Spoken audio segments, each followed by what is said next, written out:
অনেক সাধনা করে আমি পেলাম 1 লিটার তেল। তুই সোনার থেকে দামি রে, ওরে আমার সোনা রে। ভাই কি আছে ভাই? ভাই এখানে কি তেল পাওয়া যাবে না? তেল, মোটরসাইকেলের তেল। তেল তো পাওয়া যাবেন ভাই, এখন তেলের যে দাম সোনার থেকেও বেশি। 500 টাকা লিটার লাগবে। 500 টাকা।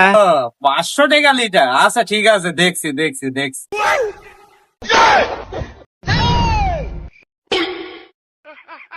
স্যার তেল পাইছেন? তেল তো পাইছি, এখন ভাবছি তেল নেব না তেল আলাক নেব। স্যার মানে তো বুঝলাম না স্যার। ও স্যার, হ্যাঁ, তুমি যেন তেল কত টাকা করে বলছিলে যেন? আর বেশি বলিনি, 130 স্যার, 130। এবার তাহলে লাইনে আসছো তুমি। হ্যাঁ